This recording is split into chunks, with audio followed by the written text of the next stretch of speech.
Okay, welcome. Thanks for joining us. My name is Sean Moss with Down Payment Resource. We have a special guest with us today. We're going to introduce in just a moment.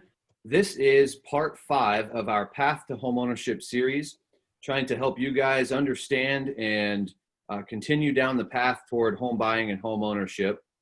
Today's topic is the role and the value and the expectations of a real estate agent. We've talked about housing counselors. We've talked about the role of the loan officer and their processor and their team. We also talked about mortgage product options.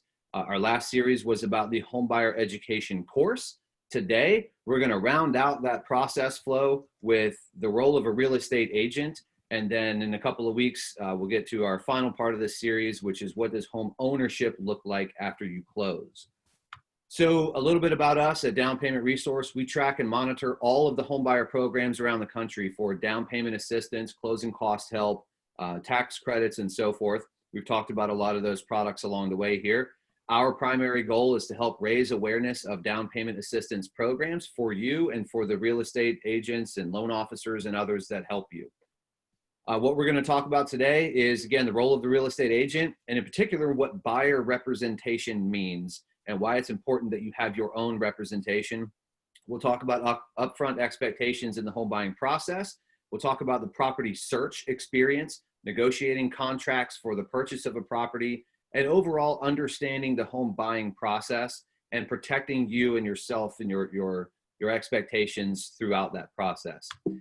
So with that, let me introduce our special guest today. Raoul Rowe is broker and owner of REPARING Real Estate in Austin, Texas. We met Raoul years ago using our tools. We actually met on a Habitat for Humanity build. So Raoul, welcome. Thank you for joining us today. We're excited to talk about real estate agents and their role. Can you tell us a little bit more about yourself and REPARING and Operation Giveback? Yes, first of all, thank you for having me. Like you said, I'm here in Austin, Texas, and I'm the broker owner of REPARING Real Estate. And what you see right there is the Texas Operation Giveback. That's a nonprofit that I pretty much created after going through the ups and downs and struggles and trying to collaborate with people like yourself to get a platform to talk to first-time home buyers in a more streamlined process.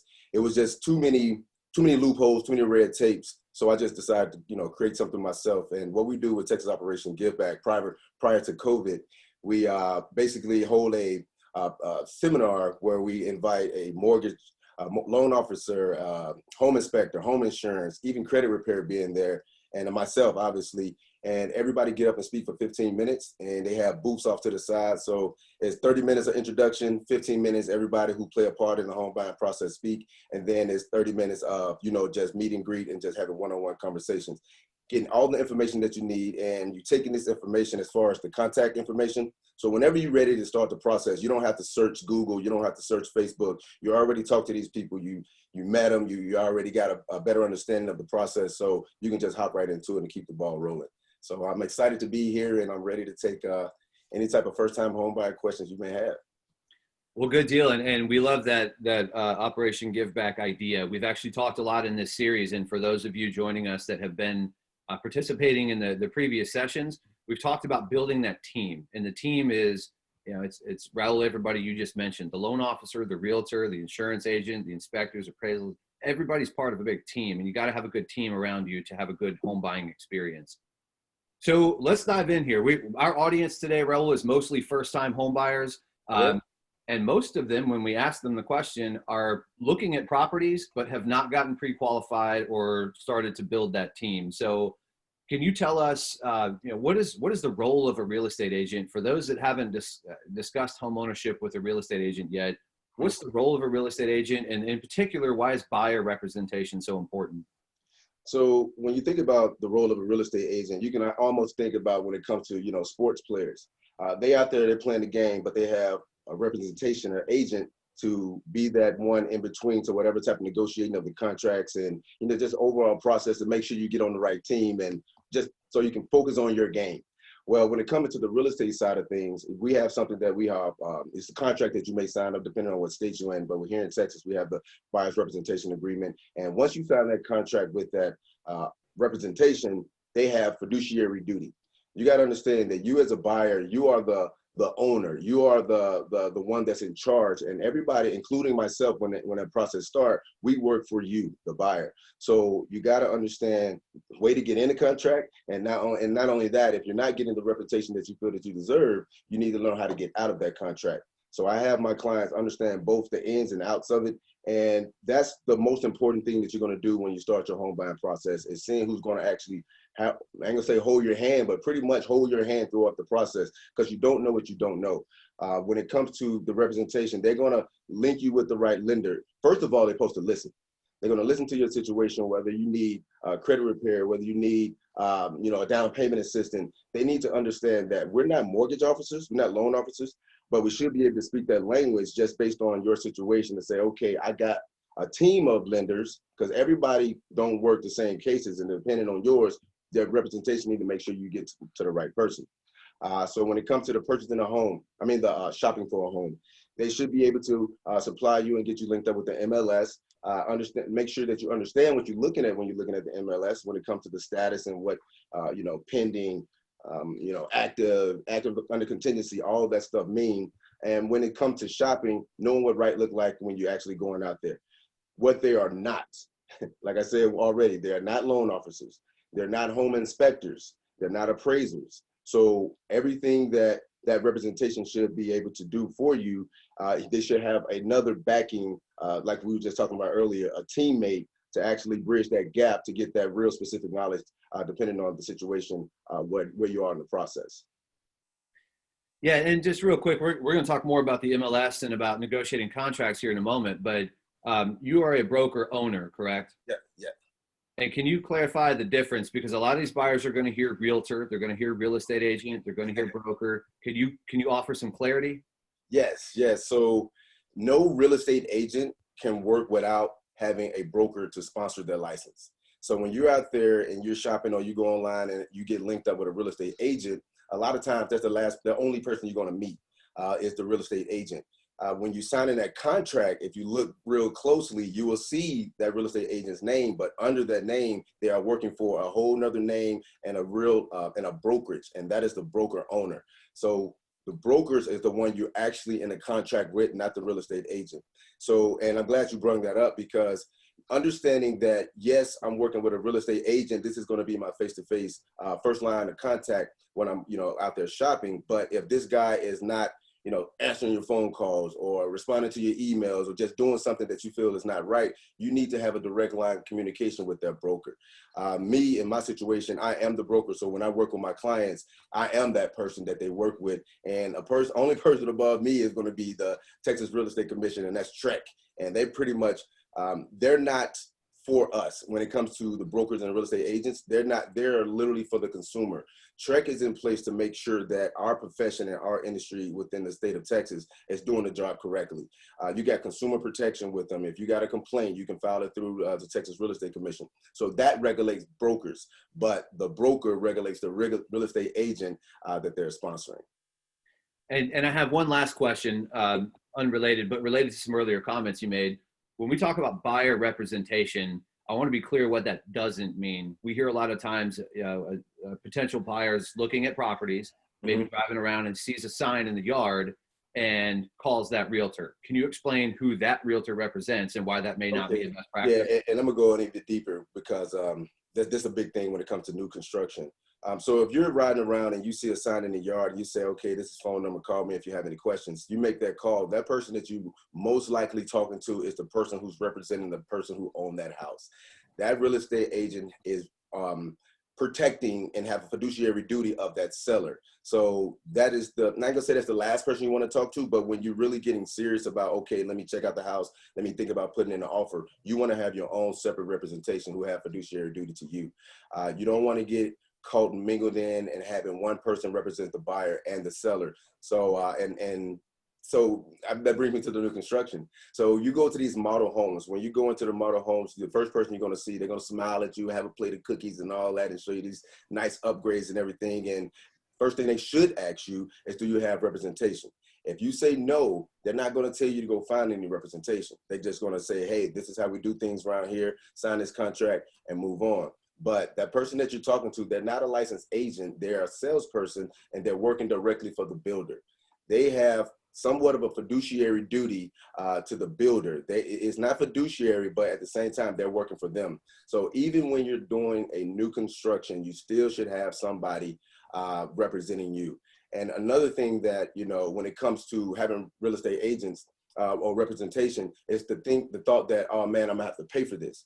Well, here in the state of Texas, and it's going to be in your contract. So in the contract should break all this down. But if any real estate agent come to you and say, hey, I'm gonna work for you, but if the seller don't pay me, I'm gonna come for you and make you pay. That is not the representation that you want. Can they legally do that within a contract? Yes. But if they try to enforce something like that or give you that slight feel that they would do something like that, that's not what you want.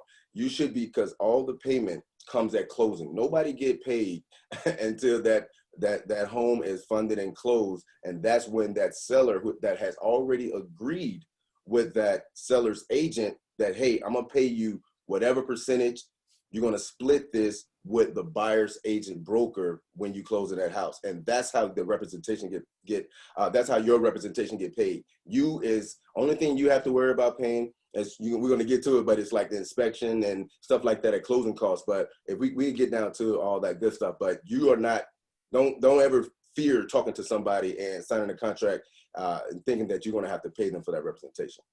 Yeah, that's a great point. And related to that, when is the best time to, let's talk about upfront expectations. So, you know, somebody comes to you and says, hey, I want to buy a home. First conversation.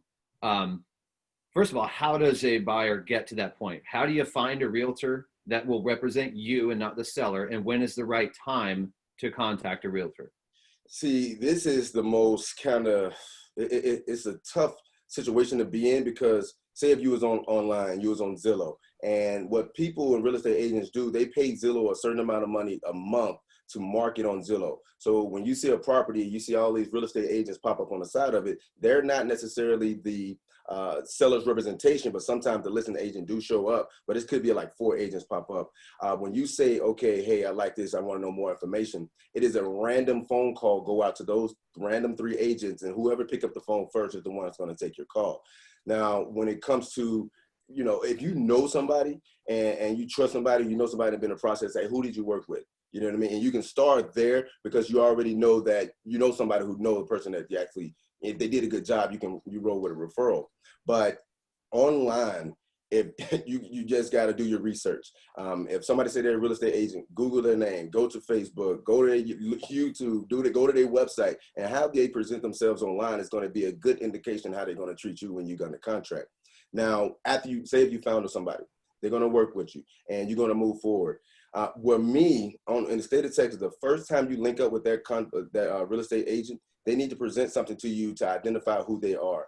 And over here in Texas, it's called the Brokers and Information Service Agreement, and I'm messing up the word, but it's basically saying that, hey, this is my brokerage, this is my broker, I'm a real estate agent. That is by law. They need to give you that, you know, number one first. They don't have to give you the buyer's representation contract just yet. Typically, I get an understanding and I want to provide value to my client before we even present any type of contract. And that typically, everything comes together with me being a broker, how other people run their brokerage and how people do it. That's on them. They may say day one, but I'm not going to show you anything, sign this up front. And if they do that, say, okay, I want to see this one house. I will sign a contract for you for 24 hours. And when we see this house, that buyer's representation, you represent me when we go into this one house. Other than that, you're free to go until you actually seriously ready to make a move. But you don't necessarily need to get on a contract, but typically when you're ready to put in an offer, that's when it's all systems go. You're under contract, you're ready to put in an offer, and that ball is rolling. But that's pretty much how I can sum it up on when to expect to sign a contract. You don't have to sign it at the beginning, but you will have some type of document to initial to say, okay, my real estate representation who I've met with and talked specifically about real estate, present it and let me know who they are. But when it comes to actually putting in an offer, that's when you probably think about getting ready to sign some contracts. Okay. And some of the other things that you're going to work with a new potential buyer on upfront, understanding costs, closing costs, earnest money, things like that, mortgage finance. Walk us through maybe some of the top 3, 4, 5 things that you discussed up front. First topic, first thing to address. So first of all, when I talk to my when I talk to a first time home buyer or second time home buyer, it don't matter because it's been a while. Just get a refresher. I break down the expectations, and it's a lot of information. It could be information overload. We're talking about first thing you want to do is I do videos on it as well when it's talking about understanding your credit score, understanding your debt to income ratio, because those two things are going to be the ultimate determination on what that lender qualify you for when it's time to get a mortgage. Now from there, it's say, okay, I build the expectations on shopping for a home. Here are the resources. Like you go to my website, that is the MLS. I get the MLS fed to my website, and some real estate agents and brokers have that option as well. But you also, I'm just saying, you get the MLS, and you're gonna get Zillow. There's no stopping the buyer from, no matter how many MLS I put you in and websites I have, you're gonna be on Zillow. So I'm like, okay, if you find something on Zillow, I need the address or something called the ID number, the MLS number, so I can, get the real data, because the Zillow is not as accurate as MLS. So after that is done, we find a property, we go look at it. And I coach them on, when you're looking at property, this is how to avoid house fatigue. Is you don't have to just go all over the place. And I say, we're not going to look at it, but I just say, I don't want to show you no more than 3 to 5 houses at a time. And we're not going to the third house until we eliminate 1 and 2. You know what I mean? And as you build that process, you say, okay, I'm already still honed in and focused on 1 or 2 homes by the end of the day. All right, and once we get that, it's time to put in an offer. And that's when it's time to understanding the money that's coming out of your account. So here in Texas, that's the only thing I can talk for is Texas. I know people from all over. But here in Texas, after the seller accepts your offer and that contract is executed, it's something called the earnest money. The earnest money it needs to be turned into escrow, AKA the title company, within 72 hours after that contract is executed. I'm saying executed, but even when it's technically not executed until you turn in that earnest money. But you got 72 hours to do. What to expect as far as money-wise when it comes to the earnest money, just think of 1% of what you're offering. So if you're going in on a house of $200,000, $2,000 is going to escrow as far as when it comes to the earnest money. Yeah, we'll get to earnest money here in a sec. Okay. So let me ask you this, though. When somebody comes to you and you discuss all this, the costs and financing and credit and so forth, do you take them out to look at properties if they don't have an approval letter from a loan officer? That's 100% specific. Each person works differently, but I lead by education. So, and I don't build, hope on something that's not going to come. Yes, it's a waste of time if you go show a bunch of houses and that person's got, a 420 credit score. Yeah, but I'm not even worried about that, because the way I educate my guys is we're going to start with a loan officer. I'm going to teach you how to, use these resources that we have before we even get to the loan officer to get a better understanding. But we're going to start with a loan officer to see where we are before we go see houses, because you're just shooting blindly in the dark. You don't know what you can afford. And even if a loan officer say, after we talk to a loan officer, even after you say, okay, you qualify for $300,000, that's the top of your budget. So that don't necessarily mean you have to get a $300,000 house. You still want to stay focused on living comfortably. You want to pay your mortgage and still be able to have fun in life, and not what they call being house poor. So I educate that, before we move forward as far as searching for homes. So before we get into the contract negotiation for a property, we'll get back to earnest money here in a moment. Okay. We've said MLS a lot. I want to make sure our audience understands what that means. So you're probably right. I bet everybody on this webinar has probably been on Zillow, Redfin, places like that. Mm-hmm. What is the MLS? And then also, when we think about the hunt for your property, what are some of the things that you're looking for or educating about to help people figure out what it is they want to find and how to do that efficiently? So the MLS is basically a network of all the properties within one region. Every MLS is, so you got the Austin Board of Realtors, and that Austin Board of Realtors cover a certain amount of territory, and that's their MLS. Say Austin and San Antonio have a totally different MLS, but those properties in the MLS is held to a strict standard. When you upload a property, the house is going for sale, they're held to, by law, you can't put any type of false information in the MLS. Now, when it comes to the third-party websites, Realtors, Zillow, Trulia, all that, they get a good amount of data from the MLS, but you can't always rely on it, and they're not held to that same standard. So you may see a house on Zillow for sale, but it's sold 3 years ago. So it's not as updated and fluid as the MLS. Now, when it comes to searching for a home, it all depends on, you know, your current status, your you know, what did the lender approve you for, you know, the family status, do you plan on growing? But one of the main questions that I ask my first time home buyers to try to, you know, calm down the anxiety and like, oh, where do I start, is how many houses are you going to buy before you buy your dream home? That always give them to pause a little bit, because this first house that you buy is not going to be your last house. So you want to get in. I'm not saying just buy anything, but you want to get in, get comfortable, and let that equity grow in that home, so you actually can have more down payment, more leverage on your second home than you do on your first time buying a home. Yeah, so you're saying basically your dream home may be, you know, 50 acres in a farm, or a penthouse condo downtown, or, you know, a McMansion or whatever.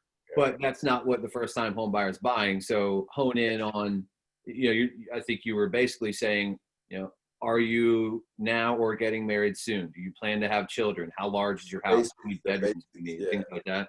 Yeah, the basics. And like I said, where you are right now in life, after you get a piece of property, a piece of real estate under your belt, your whole life changed. And I'm talking about from a credit standpoint, from all these different, like your money is, if you're in the right market, you're going to be making money based on the real estate market. And you can just check every, you know, so often in a month, check, okay, what's the value of my home? And that value, as you're paying your mortgage, what you're building is something called equity. When you sell your house after the fees and closing costs, all that's paid, that is the money in your pocket. And it's going to be a significant amount of money in the right market. And you can take that money and invest it in your next property, one that you would never thought that you could have access to, but you can use your real estate first home as leverage to get there. So don't buy less than you need, but don't buy too much more than you need. No. You still wanna be able to hold on to that house. You don't want to have it, and next thing you know, they knocking on your door talking about you know, foreclosure and all that. You wanna live comfortable. You wanna just play it smart, and that's when your real estate representation is gonna be a big part in coaching on that. I hear stories about, you know, people buying houses, then they kind of like, and then we have a conversation like, oh, I didn't know this and didn't know that, but that's basic information that needs to be put out there. Well, and so let's come back to negotiating that contract. So they've got their representation, their broker, and so forth. They've gone through the property hunt and they've found that home. They found the one. Okay. So what are some of the things we mentioned? Earnest money, and we kind of got into that, but we can get a little deeper if we need to.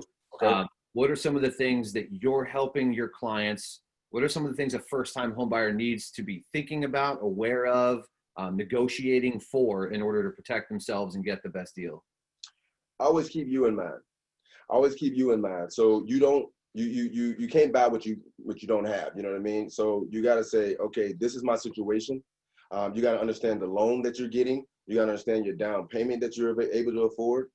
You got to understand that if that seller come back with a higher amount, can you afford it or not? You know what I mean? You always want to think about yourself and have a, like you said, you know, just stand hard in those situations. But it's kind of a broad question right there, but it's so many factors into negotiating a contract that it can, you know, go over a lot of people head, even a professional head, when they're talking about, it's not necessarily about the dollar amount all the time when you're negotiating a contract. A strong contract will show, you know, sellers want to see more earnest money down or no option. So we can get into option fee. I don't see it up there, but option period is what you're going to put in initially. After the earnest money, I was getting to the earnest money, 1% of the loan, but an option period is something off to the side. That money goes directly to the seller, asking the seller, hey, I'm going to give you $100 for 10 days.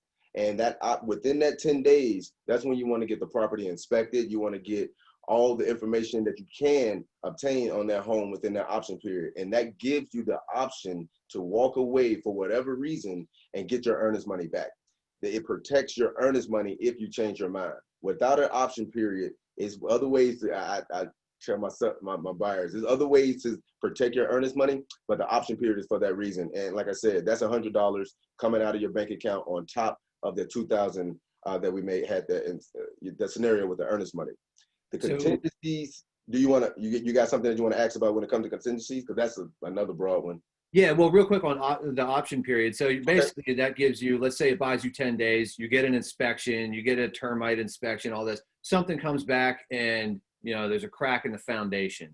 Now Yep. you get to walk away. You don't have to, you don't have to pursue this faulty Yeah. house. But before you know what I mean, if you like the house and it's a crack in the foundation, you can bring it up to the seller's attention. And a lot of times that, if a seller is, motivated to sell, and say if they've been in there for 10 years and they have all this equity, and they like, you know what, I just want to move. So it's like, okay, we'll get this fixed, we'll get this fixed. And when they agree to fix something in their home, say if it's electricity, it was foundation, they have to get this by licensed professionals. They just can't just bring out a hammer and some cement and fix the foundation themselves. So they got to get that fixed, and they agree to that. That is when the contract moves forward. You can go past the option period, but what they're agreeing to is say, I will get the foundation fixed before we close. And a week before closing, that's when you go back and, look at the foundation again and make sure everything is good to go. But that is completely negotiable. And if they do not want to budge and say, I'm not fixing anything, you're stuck with it, that's when you can say, okay, I'm out of here. But the key to this option period is, I have my guys, on call, just waiting, is to get that inspection done day zero. As soon as that contract is executed and you guys are in that option period start, get an inspector in there, let them check it out. But what the inspector is not is a foundation professional. What they're going to say, hey, I'm seeing cracks in the foundation, is looking kind of wobbly on the leveling side. You may want to get a foundation professional out here to check it as well. And that's what you got to do. And they can sometimes, you can find a foundation guy to go do you a free quote, but that's what you have to do within that option period, and just making sure things are quickly moving forward. And so how do contingencies differ from an option period? So the contingency that I see jumping out of my, for me, is putting an offer in on a house that would be contingent on you selling your house. That's what I jump, when I see, you see that action on the MLS, active contingent. And that's pretty much, I got to sell this house before I can buy this house right here. But everything else, when it comes to the contingencies, it's once you're in that contract, I mean, you can have contingencies. So say with a FHA loan or a VA loan, these federal backed loans, your earnest money is protected with a clause within the third party addendum. It is I think it's paragraph B, and it's talking about the appraisal. So no matter what you and the seller agree on, say if you agree on a $200,000 house, well, with you getting the loan and you're getting it through this lender, they're going to hire a third party appraiser to go out there and get the real value of the home. As far as the price wise, and we seeing all that stuff, this is what the price is. This is what the market is saying is worth. But the appraiser is going to come back with maybe the same thing, maybe over, maybe above, maybe below. But if it's below, they're going to say, hey, lender, this house is worth $190,000. Well, that lender is going to take that money and say, that amount, and say, hey, buyer, this is the total amount that we're going to give you is $190,000 for this home. Either the seller is going to drop down to $190,000, or you're going to come bring $10,000 additional dollars to the closing table to bridge that gap. So that is a contingent, like this house is contingent on the meeting appraisal, you know what I mean? Something like that. So all of those things can definitely play a part, and depending on the type of loan you got. And real quick, before we move on to the next step here, when you're negotiating contracts, can you talk a little bit about, asking the seller to help cover some of your closing costs, and also about a home warranty? Yes, so you have the service agreement. That's the home warranty. I think when I first started, I was, usually put 500, and they have no problem with that. So when it comes to the home warranty, that's not solely separate from homeowners insurance, but the home warranty covers like the AC, if they leave it, well, even if they leave in a dishwasher, not the dishwasher, a washer and dryer, you can actually apply that to that as well. But it's more so the appliances that came with the home, not the washing dryer, I keep saying it, the dishwasher, the range, the stove, all that, refrigerator if they leave in it. So those home warranties cover that. And typically right now I'm seeing like the bottom one is about $600, and that's too easy. The seller is willing to pay that. Now, when it comes to actually helping with closing costs, that's when we're talking about the negotiation. And that's when you're talking about when it comes to, say, if a home has multiple offers, one asking for closing costs, one is not, that one is not is stronger than the one it is. You can, is nothing going to stop you. But depending on the loan, the lender would tell you how much that seller is actually allowed to pay in your closing costs, because it's a cap. But you can definitely ask the seller to pay closing costs, but it's 100% up to you if you need this closing cost to actually buy the home, or do you just want to get it for assistant and move on? This is not anything that you're going to have to pay back to the seller in no time. This is not a loan. This is the seller cutting into their profit, helping you bridge the gap on the closing costs that's needed to buy the home. Yeah, you make a good point though. If you are asking the seller for closing costs, that's fine. It's your right, and it's possible for you to do so. But if somebody else offers the same price and they're not asking for closing costs, especially right now when we see bidding wars and things like that, they're more likely to win that offer. That other buyer is more likely to win the house because the seller's going to make more money, quite simply, right? Yeah. And like I was saying, as far as the amount you offer is not the almighty number. So I think it was paragraph 12 in the contract, but like, oh man, they gave me a full price offer. We'll go down to paragraph 12. Let's see how much they're asking for in closing costs. So if they asking for $5,000, you might as well take $5,000 off the offer that they're asking you for. Okay, so let's move on to we've done the property search, we found our house, we've signed a contract. We're not off to closing yet, right? Let's talk about some of the things that happen once that contract is signed. Some of the things that kicks off: appraisal, inspection, getting your homeowner's insurance. And also, if you can talk about some of the timelines and deadlines related to that contract once it's signed. Yep. And most importantly, what I don't see on this list is getting pre-approved. So when you online and all these fancy websites, you do 3 clicks and you got this big number saying you qualify for this amount, that's pretty much, you can print out something called a pre-qualification letter. That pre-qualification letter is worth about as much as the paper you printed it out on. It don't really mean much. So when you're getting with a lender and they actually looking at your taxes, looking at your pay stubs, checking all your credit and all that good stuff, and really, running a fine-tooth comb on your buyer's profile, you'll get to somewhere called the pre-approval stage. Right there, once you get to the pre-approval, that's like cash in your pocket. A lot of lenders have to wait for other information in order to get you to that point. But that's where you want to shoot for. Once they say you pre-approved, we just waiting on other things that's outstanding due to the home. Because 2 things got to happen in order for you to purchase a home. You have to get approved for the home, and the home has to get approved for the loan. And that's when you're looking at the appraisal. The appraised value is when I just stated earlier, is when they send somebody out there and they're going to get the value and they're going to shoot it back to the lender and say, hey, I know he's buying it for $200,000, but it's worth $190. Now you're back to the negotiation table, depending on what type of loan that you have. The government-backed loans, that typically the seller already know, and they sign something as well. I forget the document, but they get it from the lender and they say, hey, this is a FHA or this is a VA loan. If it don't appraise, my buyer is good to go if he don't want the house. When it comes to if you're getting a conventional loan, you don't have that protection. But I want to say in 2018, Texas officially came out with a document to help with that dispute. If you have a conventional loan and the home don't appraise, what now? And that document breaks down what the seller and buyer agrees to in a situation like that. So you have put the appraise. Once you go on a contract and the seller is good to go and you guys are good, you got 72 hours to get the earnest money in. Earnest money, boom, it's in. You got the option if you choose the 10 days, and that's another negotiation tactic you can use. But if the seller take $100 for 10 days, you got to get the inspection done. There's no timeline on the inspection, but you always want to get it done as soon as possible. And then once you get that report, we can send back, say, hey, we want these repairs done. The seller agreed. We put it on what they call as an amendment. An amendment is something that's going to be on top of the original contract. It doesn't change the contract. It adds to. Now it's a part of the contract, and those things got to get met as well. So we got the amendment in. The seller already agrees to fix the inspection. We're not even worried about the repairs anymore. We're focused on them at the end. Now the home got to get appraised, which typically take between, like I said, with the COVID and stuff like that, they were pushing the government, like the VA and FHA loans were taking a while, but give the appraisal 3 weeks. Give the appraisal 3 weeks. Now, within that time, but all this stuff is going to be documented within the contract.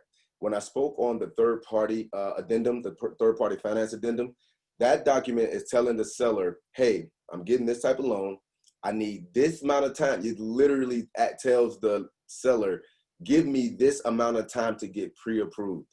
If you miss that deadline of getting pre-approved, you put everything in jeopardy. Not even the appraisal can even help you get out of that that deadline once it's passed. And that deadline will, like I said, is negotiable. Give me 21 days, give me 10 days, 14 days. Lenders can, if lenders is on it already and you're already working with one before the offer is in, you can shorten that time. And like I said, the shorter the time, the better your offer is, because the seller don't have to sit and wait and see if you're going to get pre-approved or not. A lot of people, go 3 weeks and then find out they can't get the house, and the seller had his house off the market for 3 weeks and got to put it back. So those things are going to play into the seller's mind. Homeowners insurance. This stuff that has to be chosen prior to closing. So if you don't pick a homeowner insurance company, the lender will. So they will have somebody for you, and then you can say, hey, I didn't choose these guys. Don't worry about it. Close, and you can change it after you close, because they don't want to miss that closing date. But you can definitely, what I do with my clients, I literally send an email and they say, hey, here's the inspector, here's the homeowner's insurance, here's the home warranty, all of that stuff. It's in the email, and they know the deadlines already, because I'm, every step of the way I'm here as far as contact wise. But that is pretty much how it flows. And after everything is checked, you do the final walkthrough, and that's typically, three days before closing. You see if the seller fixed the repairs and whatnot, and then you can go ahead and keep moving. Okay, yeah. So now we're talking about that couple of days before closing. So Yep. Final walkthrough. Describe what that is. Final walkthrough, so when you're buying a home, the final walkthrough is solely for you to make sure that house is the same house that you walked through prior to putting in an offer. Because if the seller is moving out, you want to make sure that they moved out and they didn't put 5, 10 holes in the wall as they moved out. You want to make sure that that home is exactly the home that you've seen prior to putting in an offer. You want to check for the repairs. Like I said earlier, if they agreed to fix the foundation, you want to make sure the foundation is done. And that may be costly out of your pocket if they got it done, but typically they have, here's the receipt, here's the people that did it and all that, and you can follow up with them as well after you go through. You may want to have depending on what they was going to fix, you may want to have the inspector do a second run through there to make sure that everything's is where it should be. When it comes to the final mortgage approval, like I said, that's going, you should have it before the final walkthrough. You better have that final mortgage approval already in set. So by the time you get to the final walkthrough, you should be getting something called the settlement statement. It used to be called the HUD-1. The settlement statement is going to break down every dime and where it's going at closing. How much you're going to bring to the closing table, how much your down payment is going to be, what are you paying in taxes. I started to have like an example of it and just show like an example, but I can send it to anybody who wants it. But that is something that you're going to get prior to closing. And you get that 72 hours. It says 72 hours that I hear, 3 business days before closing.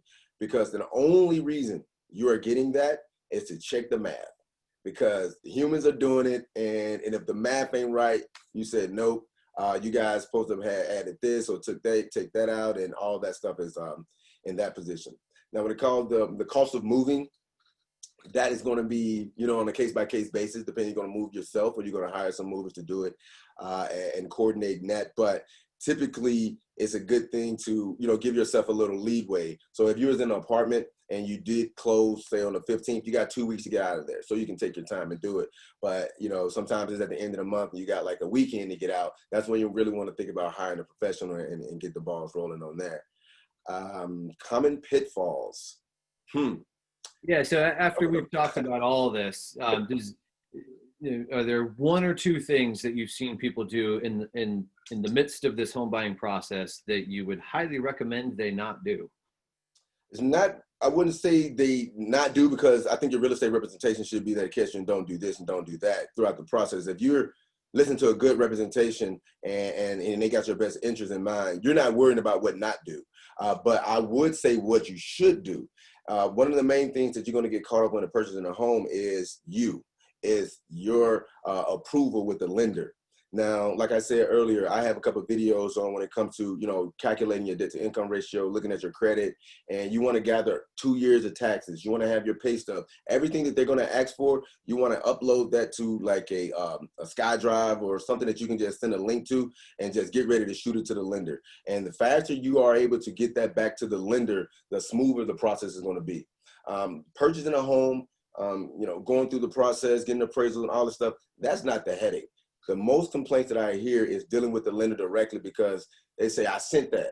They asking me for it again. Like they keep losing it. And depending on who you're working with, that's why, I advocate for local lenders where you can actually go into the office and sit down, but it's okay doing online as well. But the thing is online, you don't know who you're dealing with. Now, it may be somebody, a loan officer that you're working with, you're sending your information to, but the next day you call that person, they off, and then you get an email from somebody else saying that, hey, I need this, but you're already sending it to the other person.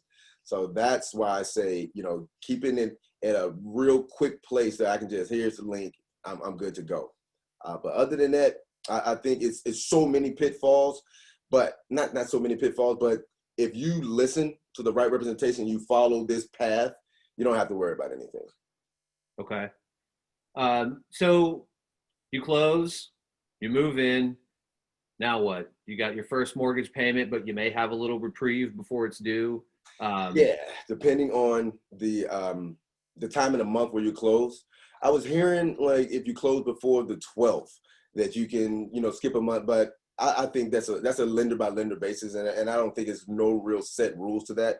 But if you close on your home on the 15th of this month, your first payment will be November 1st. So you do get a little wiggle room, and if you do have, you already paid the lease for the next month because you thought it was going to roll over, at least you don't have to pay your lease and your mortgage in the same month.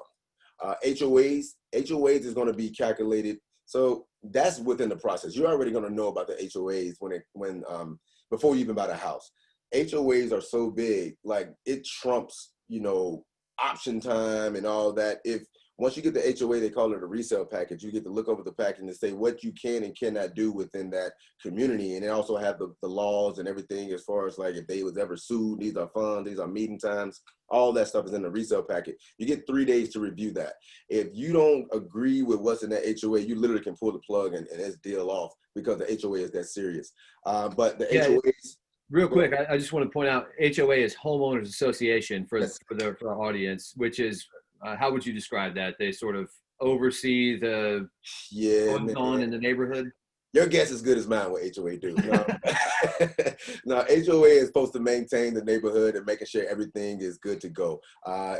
Make sure no cars on the road, putting your trash out on time, people cutting their grass, all of those things, and keeping you informed on every, different things that, change within the community and just maintaining it all around. And a lot of people that I see, they don't want HOAs because it is not only it's a extra tax on your monthly payment or you pay it yearly, but they can just it almost feel like I own this home but I can't do what I want to do. HOA will stop you from painting your garage door pink. It will stop you from putting a big purple shed in your backyard. It'll regulate if you want to put a deck in your backyard. You got to ask permission to do all that. So that's what the HOA do.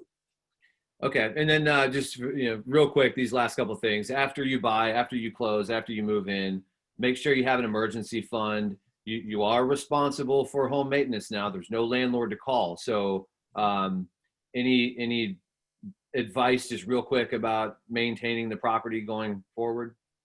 Yeah, I mean, I would say if you're the new construction, they pretty much go across, they go through the whole house with you and they say, oh, this is how you do this. This is how you maintain this. You want to make sure you turn the water off or electricity and whatever the case may be when it comes to the winter time and all that. But home maintenance, I typically, have my clients and I send them something to link them into, warnings. I mean, not warnings, but reminders to, making sure your smoke alarms are good to go, changing your filters and your vents and all that stuff. But if you're in Texas, certain parts of Texas, I'm not gonna say certain parts, I'm just saying all of Texas. What they have is like, it gets real dry and the ground does crack. So that's one thing that a lot of people wasn't told to me. It expands and it retracts as it gets moist and hot. And guess what happened when that happened?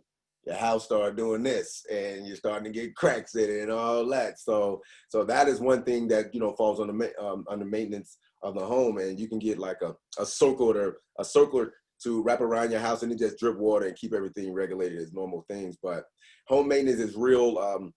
It's going to be regional, depending on where you are, as far as like the environment, the climate on the outside, that's going to be maintained. But everything else is going to be pretty standard, and it's just all about, you know, creating a schedule and making sure you tap in everything you got to do on a regular basis. Yeah, and if you're getting a warranty from the seller to cover the appliances, you know, make sure you leverage that before you go spend $1,000 on a fridge. Yeah, what we didn't hit on like is homeowners insurance. That's one of the big things that you gotta, when you're getting your homeowners insurance, you want to pay attention to the amount that's getting covered. If your house was just get destroyed, how much it's going to cost to rebuild it, what is your deductible, and different things that they cover within that. So if electricity hits your house and it burns out all your outlets, who's going to cover that? You don't go to a home warranty for that. If it fries your refrigerator, then that's part of your homeowner's insurance, and that's when you want to make sure that you want to deal with not some off the cuff homeowner's insurance just because they're giving you a low rate. You want to make sure that you're covered in times like this. So you get what you pay for, I'll say. Yeah, well, actually, that's a great segue. You get what you pay for. I want to make this point. What for our audience, what you're hearing is education, investment in you, protection for you. I mean, that's what Raoul is espousing here. You know, Raoul, I guess after all this, Kim, is it time to throw a housewarming party?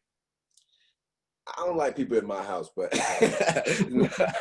no, I'm kidding. But should you decide to, can we say now you can celebrate? Yeah, you can. You can. Like I said, if you want to get it going, you know, throw something, and that's good. And what you want to do while you're at it, actually a real estate agent to throw it for you. I mean, that is an option. And what they're going to do is that's a good opportunity for them to, like, hey, if you do have friends that's probably in the market to buying a home, they're not starting off on some wild goose chase to try to get representation. If you had a good experience with your realtor, if you don't want them like throw it for you, invite them there so they can get to see the person that actually help you get what you got, and that'll be a good starting point for them as well. Good deal. Well, this has been great. I want to encourage people to ask any questions. We're going to get into Q&A here. And apologies for our audience and to you, Raoul. We've gone over our time, but this has been a great conversation. Our audience is still here, so I think they're getting value out of this. Before we get into Q&A and answer people's questions, which, guys, you can put in the questions pane or the questions feature of Zoom. Final takeaways. Like I just mentioned, what I hear is your passion for education, your passion for protection, your passion for representation. And I also hear that is what our audience should be looking for and demanding from the people that are going to help them. And I'll also add to, I don't want to just, you know, lump it into coordination, but you have espoused the value of a team, and you're basically telling everybody that you have built a team of inspectors, appraisers, lenders, and so forth that you bring to your clients. And is it fair to say that's what everybody listening in today should expect from their real estate agent and should desire from their real estate agent? Man, I will be misleading if I tell you that everybody do that. And that's what I don't want to do. And if you do find somebody that has that ability and have that core of individuals, that professionals that can link you with right there, boom, boom, boom, and they know, like, and trust, and you don't have to worry about it. But at the same time, even if they do, they should give you at least 3.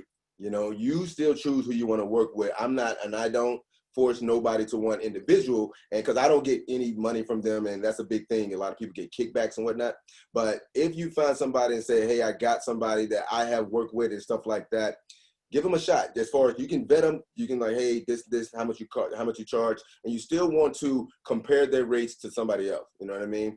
Mm-hmm. But that's definitely you are in charge. You as a first-time buyer got way more power than you realize, and everybody is there for you. And we, as real estate representation, is to make sure that you're good.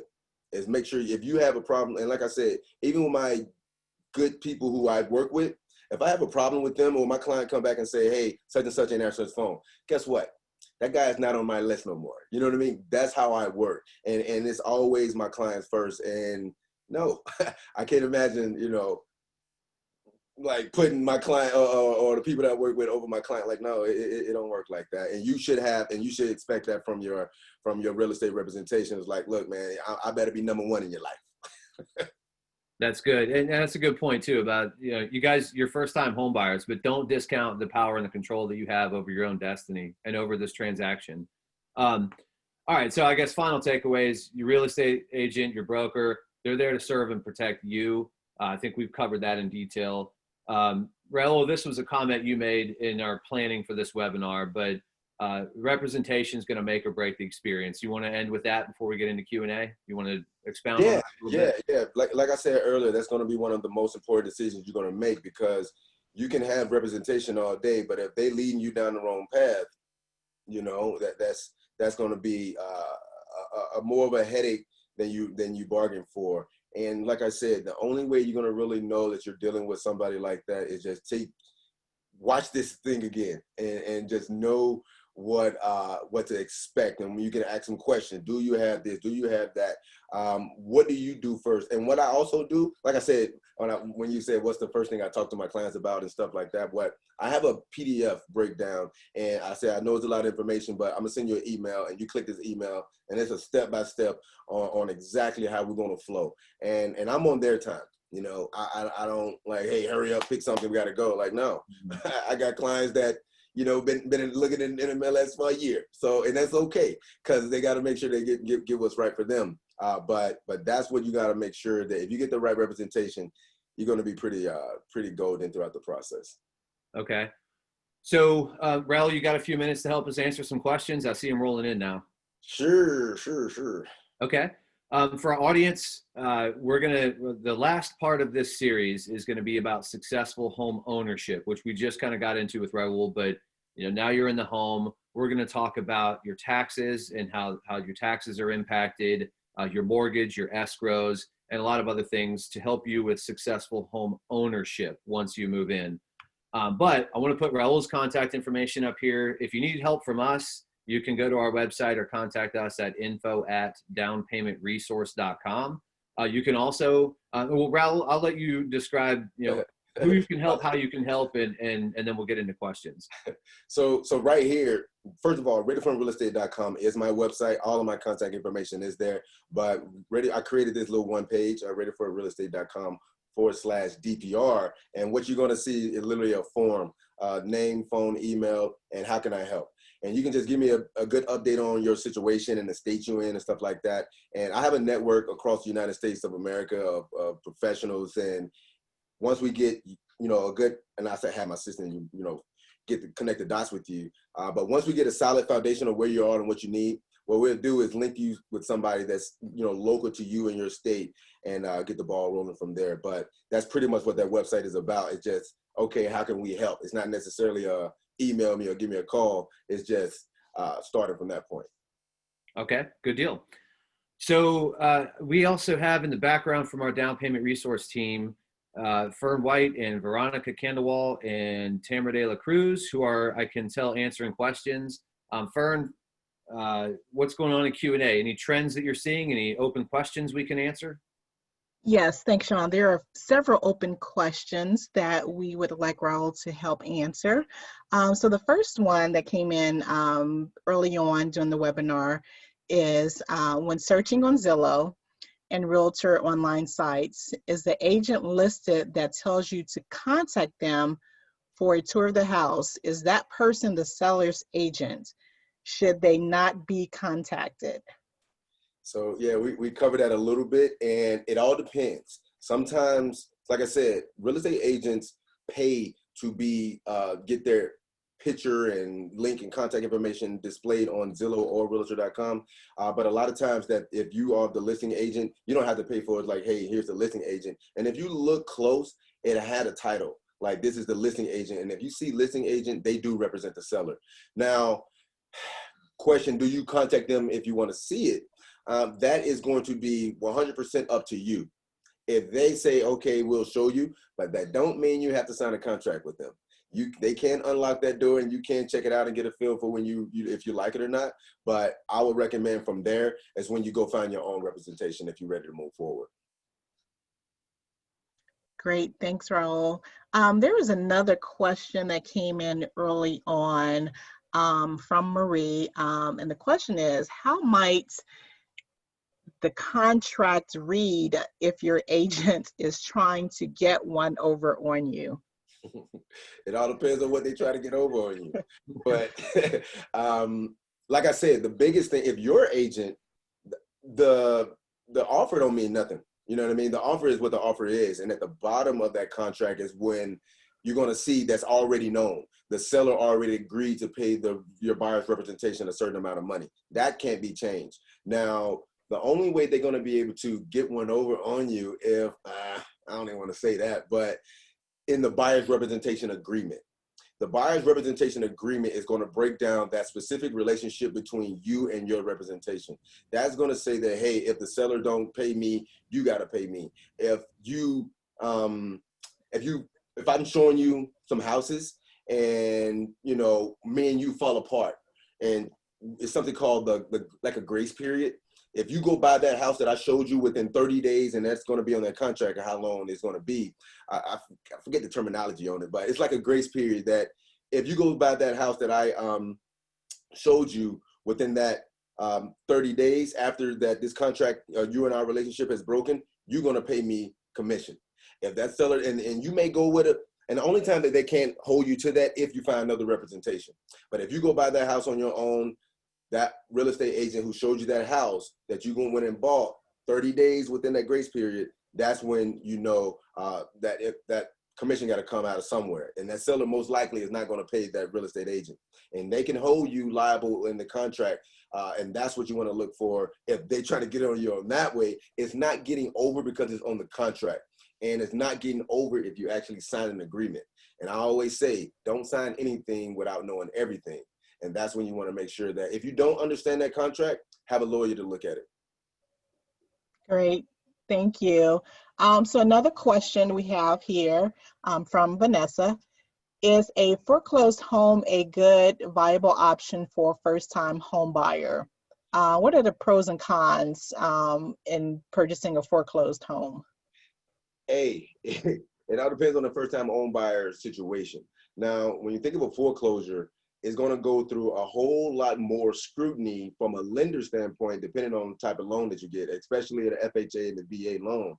But if it can get past that threshold, typically a foreclosed is going to need assets right when you start. It's not what you call as a turnkey. It's going to come, you need to have money in the pocket to actually get that house where you want it to be. So if you have reserves and all that good stuff after you pay down payment, after you pay closing costs, and you still got money to put into this foreclosure to fix up, go for it. But that's typically somebody, you know, on the investment side point, I want to foreclose, I'm gonna buy it, I'm gonna fix it up, I'm rent it out, I'm gonna sell it, whatever the case is, may be. But as a first-time home buyer, it's gonna be so much stress that you're gonna be going through as a first-time home buyer. I'm saying stress, meaning that a lot of information coming at you, not to say you can't handle it, but you really want to make sure that that's something you want to get yourself into prior to making that decision. Largely because of the cost and the headache of bringing it back to livability standards. And then, like I said, you're going to spend money from the beginning because, yeah, it's a foreclosed home and you still want to get it inspected. And as that home is getting inspected, that inspector may find some of those walls that, you know, it probably costs as much as the house that you're buying for to get it fixed. So that's not a good investment at that point. Great, thank you. This is a pretty long question from Rick. I'm going to read through it. If prior inspections are realized by the listing agent and they are not truthful about knowing about prior inspections being completed, the potential buyer can be out of $350+. Why isn't there some protection for buyers to have their inspection costs reimbursed when prior inspections have been done on a property and previous potential buyers walked away and the listing agent did not disclose that fact to a new potential buyer? You know, I was with you on that question until you got to the end. And you're absolutely right. If something is going on with that home, and like sellers may not know. So prior to putting their home on the market, they fill out what is called a seller's disclosure. If a seller get their home inspected, great, good for them. You want to get that home inspected on your own. You want to have an inspector going in with your best interest, and you don't know what that inspector who inspected the house for the seller may be his cousin. Who knows? But you want to get it on your own. Now, if they got the home inspected and a buyer walked away because whatever happened, what it should be, absolutely should be, if that is not documented on the seller disclosure after they were notified that A, B, and C is going on, and you have a specific question in that seller disclosure saying, hey, is the foundation, I keep going at the foundation, is the foundation messed up, and you got an inspection saying that it is and buyers walked away, but you didn't update that question, only if you keep going into closing on that home and then you find all this stuff, or the case may be, that's when you're liable to, sue, or you want to go take it to civil court or something like that. But that's when the everything becoming stone. So once you go into contract and all that good stuff, you're not necessarily, you can go back to the inspector and whatnot, but you want to make sure the only thing that's going to protect you in a situation like that is what is called the seller's disclosure, because they are held by law to fill that out correctly. And the listing agent as well. The listing agent as well can be in trouble, but they will be with their broker, and that's going to the Texas Real Estate Commission. File a complaint all day.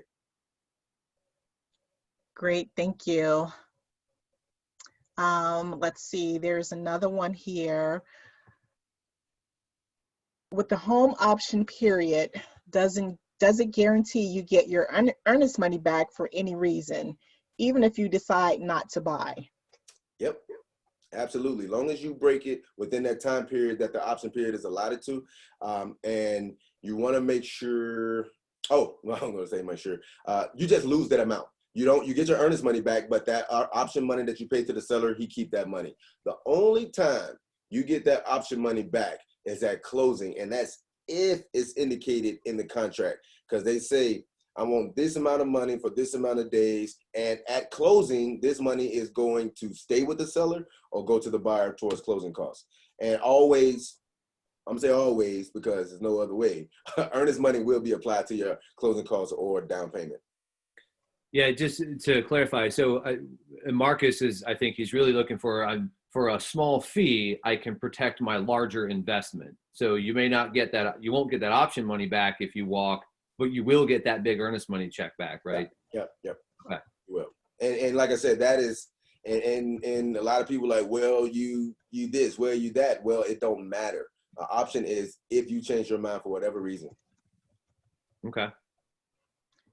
Great, thank you. And I just want to remind everyone that we will send out a recording of today's webinar early next week, so that you'll be able to access the recording again at your leisure.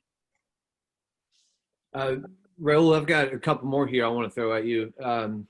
Somebody asked, are there other resources available for browsing homes besides the big online sites we've talked about, Zillow, Realtor.com, and so forth?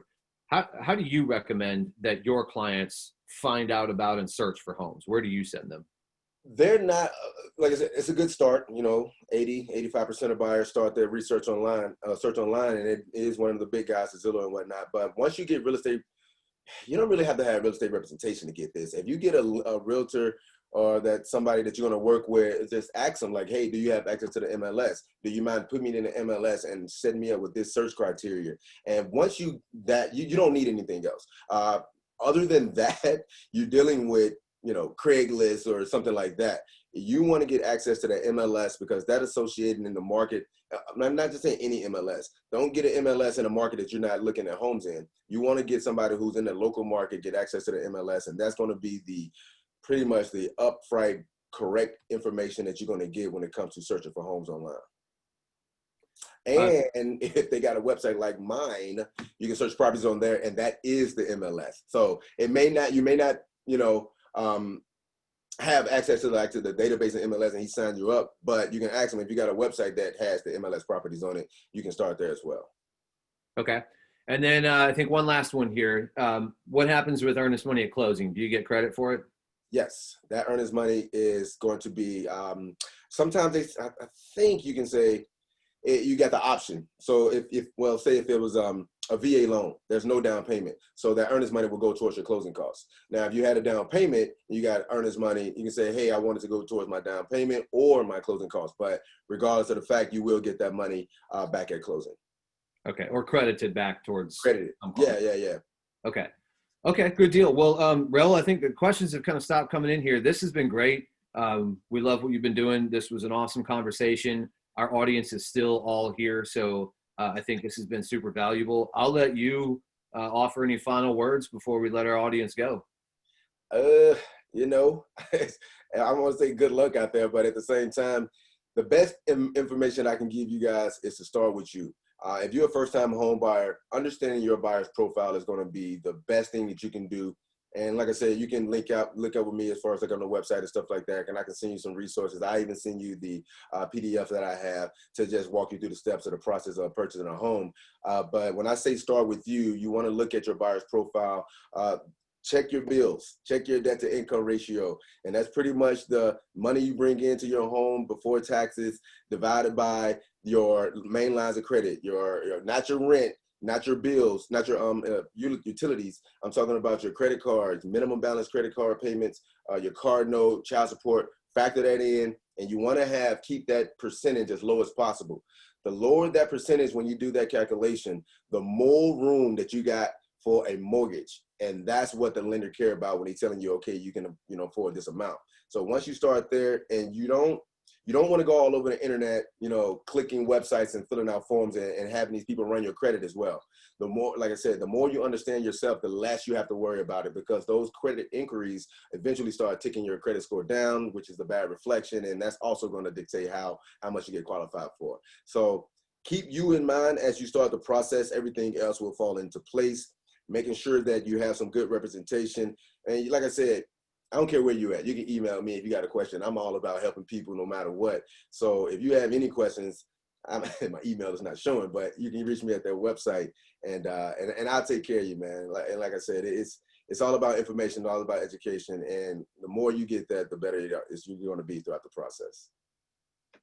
Excellent. Thank you, Raoul. We appreciate it. To our audience, we'll send the recording out by Monday.